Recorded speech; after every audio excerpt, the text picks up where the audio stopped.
Yeah, this is a man called Sergei Fedotov. He is around 50. They don't know the exact age. He was a man that, according to the police, arrived in the UK on the 2nd of March 2018, just a couple of days before the attack on Sergei Skripal and his daughter Yulia at their home in Salisbury. He had met up with two other suspects, according to Scotland Yard, who were also members of the Russian intelligence services. You'll remember possibly back in 2018, those two individuals were named as Alexander Petrov and Alexander Mishkin. Now, they were two people that went on to deny their involvement in the poisoning of Sergei and Yulia Skripal, said that they had really just gone to Salisbury on a sightseeing visit. You can see them there. This is them filmed on CCTV in Salisbury back in March of 2018. As I say, they said that they thought it was a lovely place with a lovely cathedral and they wanted to go and visit it.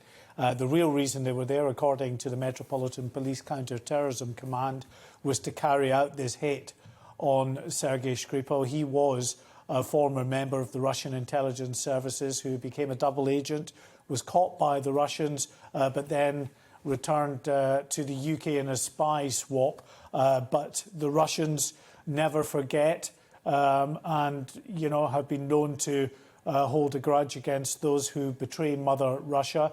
And that is what is believed to have been at the heart of this extraordinary story, as Sergei Skripal and his daughter Yulia were contaminated with the nerve agent Novichok. It had been sprayed onto their door handle of their home address in Salisbury, and then at some point when they'd obviously touched that, they came down very ill indeed and were critically ill for a number of days. They were found in Salisbury town centre, just in a little park area beside some shops, where they collapsed, and it was soon discovered that they had actually been contaminated with this deadly nerve agent. It wasn't just them caught up in this, though.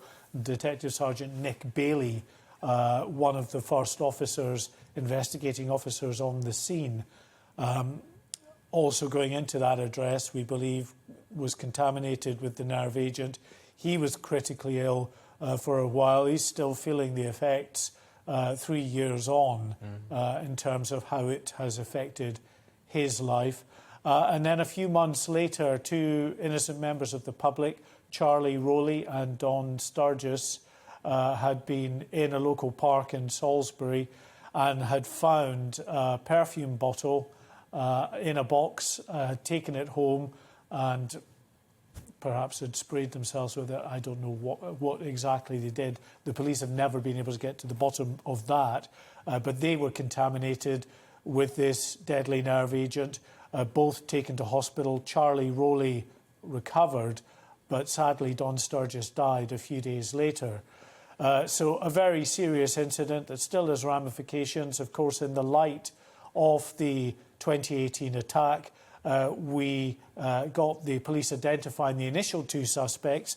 That resulted in a number of allies of the United Kingdom around the world expelling Russian diplomats from their soil in a show of solidarity with the United Kingdom. Well, now today, of course, this is taken on again with the revelation, according to the Metropolitan Police, that a third Russian intelligence officer, this man, Sergei Fedotov, real name we're told Denis Sergeyev, was involved in this as well, may have been, we believe, a leader in London, meeting with the two men before the two men set off to Salisbury. I should say as well that the Home Secretary, Priti Patel, will be making a statement this afternoon in the Commons on this. It's a very serious development, of course, in a very serious and ongoing investigation.